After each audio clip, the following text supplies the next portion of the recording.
Sir మీరు ఎందుకు చదువుతున్నారు సార్? మీ అందరూ ఉండంగా. మీరు ఉన్నారు మేడం, మీరు కూడా ఉన్నారు, నేను ఉన్నా. మన షాప్ అబ్బాయి నేను చేస్తా అబ్బాయి, ఏం టెన్షన్ లేదు. మీరు కూడా చేయండి, నేను కూడా చేస్తున్నా. మన షాప్ కదా, మనమంతా కలిసి పని చేస్తేనే షాప్ అనేది నడుస్తుంది. ఇప్పుడు నేను ఓనర్ అని చెప్పి పైన కూర్చొని సీట్ల మీద కూర్చొని మొత్తం ఏం రాదు కదమ్మా. ఇప్పుడు నువ్వు పని చేసినదే, నేను పని, మనమంతా పని చేసుకుంటే డబ్బులు వస్తాయి. ఎక్కడి నుంచి వస్తుంది? షాప్ నడుస్తేనే కదా. ఇప్పుడు ఒక ప్రాంజల్ అనేది ఒక బ్రాండ్ క్రియేట్ చేసాం, ఒక సముద్రం లాంటిది రెడీ చేసాం. సో మనం అంతా కలిసిమెలిసి పని చేస్తేనే, ఇప్పుడు మీతో పాటు నేను నాతో పాటు మీరు, మన అందరితో పాటు మన వ్యూవర్స్, మన కస్టమర్స్.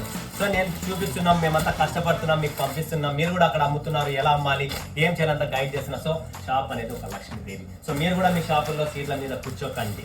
మీరు సీట్ల మీద కూర్చుంటే అక్కడే ఉండిపోతారు. మీరు సక్సెస్ కావాలంటే సీట్లు లేయండి. మీ షాప్లో ఉన్న అబ్బాయి పిల్లలు, వాళ్ళకి నాలెడ్జ్ ఉంటుంది, వాళ్ళకి ఇంకా ఏమైనా తెలియదేమో, కస్టమర్స్ ఏమైనా అడగాలేమో, వాళ్ళకి అడగలేక మీతో మాట్లాడాలనుకుంటారేమో. సో మీరు నిలబడితే మీకు నాలెడ్జ్ వస్తుంది. మీ కస్టమర్తో నీట్గా మంచిగా మాట్లాడితే, రిటైల్ బిజినెస్లో మాట తీరు ఉంటేనే బిజినెస్ జరుగుతుంది.